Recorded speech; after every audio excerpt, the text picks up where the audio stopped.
देखिए, मेरी पीड़ित परिवार से बात हुई थी, तब मैं झारखंड में था। कल चुनाव प्रचार खत्म हुआ है, आप और मैं जानते हैं इस बात को। झारखंड, महाराष्ट्र और यूपी का जो उपचुनाव है, तो हम लोग छुट्टी नहीं रखते हैं। मैंने परिवार से वादा किया था, जैसे ही मैं चुनाव प्रचार से फ्री हो जाऊंगा, ये ताकत बनेगी तो जुल्म होना अपने आप बंद हो जाएगा।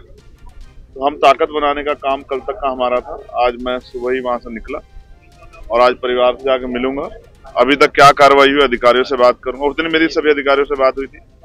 नामजद आरोपी कितने गिरफ्तार हुए, इस घटना का मुख्य वजह क्या है, परिवार को जो मुआवजा मिलना था उसमें क्या सरकार का रुख है, कार्रवाई क्या हुई है, भविष्य में ऐसी घटना ना हो उस पर सरकार का, एडमिनिस्ट्रेशन का, पुलिस का क्या रुख है, ये सब जानने का विषय है। तो आज मैं जाऊंगा, पहले परिवार से मिलूंगा, फिर मीडिया साथियों के साथ सब चीजें शेयर करूंगा। क्योंकि जो इन्फॉर्मेशन मेरे पास है, शायद ऐसे बहुत सारे लोग हैं जिनको बचाया गया, जिनका नाम होना चाहिए था।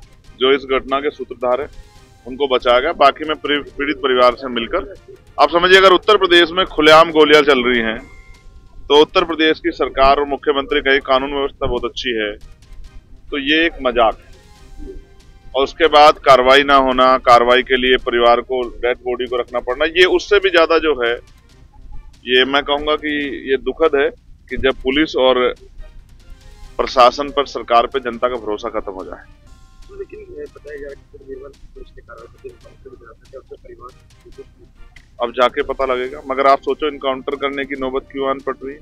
अगर पुलिस खाकी का इकबाल में इतना बुलंद है तो फिर ऐसी घटनाएं कैसे? सरेआम गोली लगना, आप समझ रहे हैं? ये सीरिया नहीं है, ये पाकिस्तान नहीं है, ये दिल्ली से 50 किलोमीटर के अंदर का एरिया है। आप समझिए ना, अगर जहां देश की राजधानी, जहां प्राइम मिनिस्टर हैं, होम मिनिस्टर हैं, डिफेंस मिनिस्टर हैं, प्रेसिडेंट हैं हमारे, जहां से 50 किलोमीटर के अंदर सरेआम गोलियां, तो कौन सुरक्षित है?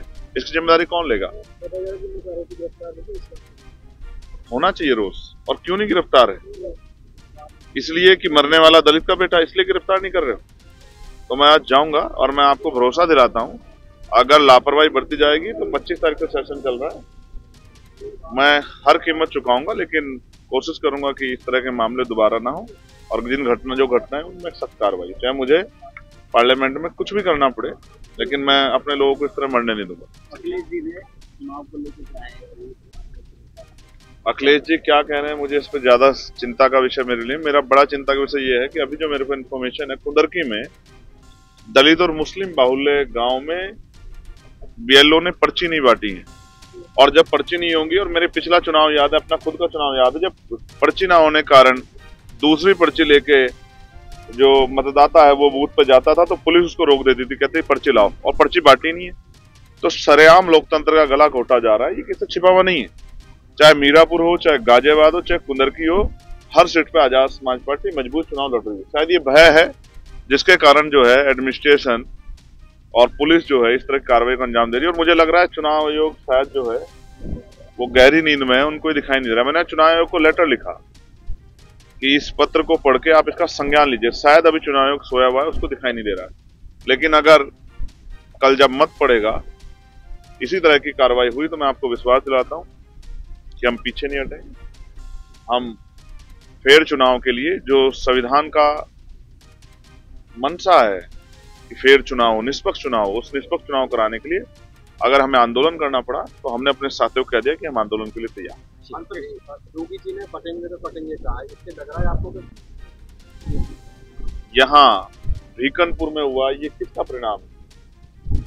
और ये काटने वाले लोगों ने किया है या बांटने वाले लोगों ने किया, ये भी बताना चाहिए। और ये भी बताना चाहिए, मैंने ऐसे असंवेदनशील, जिनके अंदर की ममता, जिनके अंदर का प्रेम बिल्कुल मर गया हो, ऐसा मुख्यमंत्री मैंने नहीं देखा है। वरना जिनके प्रदेश में उनके सरकार के रहते 10-10 बच्चे जो हैं, आप महसूस करके देखिए, आप सब परिवार वाले हैं, अपने को अगर एक सुई लगती है तो कितनी तकलीफ होती है। जिनके बच्चे जिंदा जल गए, जिनकी माँ की कोख सूनी हो गई, और मुख्यमंत्री मुस्कुराते प्रचार कर रहे थे कि सिर्फ सत्ता ही चाहिए। उन परिवारों से मिलने का, उनके आंसू पूछने का समय नहीं लगा मुख्यमंत्री को। उनके लिए 2 शब्द कहने का समय नहीं लगा। जांच करा रहे हो, कौन सी जांच करा रहे हो? आप ही की सरकार में तो हो रहा है। दिखा नहीं, हमने कितनी बार कहा कि कोरोना काल के बाद या गोरखपुर मेडिकल कॉलेज के बाद हमेशा ऐसी घटनाएं लगातार हो रही हैं। क्या करिए सरकार?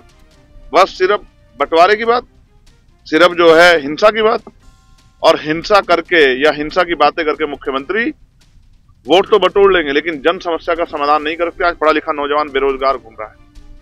1,42,000 वैकेंसियां टीचरों की जिनको नहीं भर रहे, 27,000 स्कूल बंद कर रहे हैं। किनके रास्ते बंद होंगे? किसानों के बच्चों के, गरीबों के बच्चे के। सरकारी स्कूल में ग्रामीण क्षेत्रों में किसान और गरीब समुदाय रहता है, इनके बच्चों के रास्ते बंद होंगे। शिक्षा नहीं मिलेगी तो मेहनत मजदूरी करके लेबर क्लास बन जाए, कभी मुख्य धारा में नहीं आ पाएंगे। कैसे देश तरक्की कर जाएगा? ये जो झूठ है बेनकाब होगा और जनता वोट की चोट से देखना आप कल सबक सिखाएगी।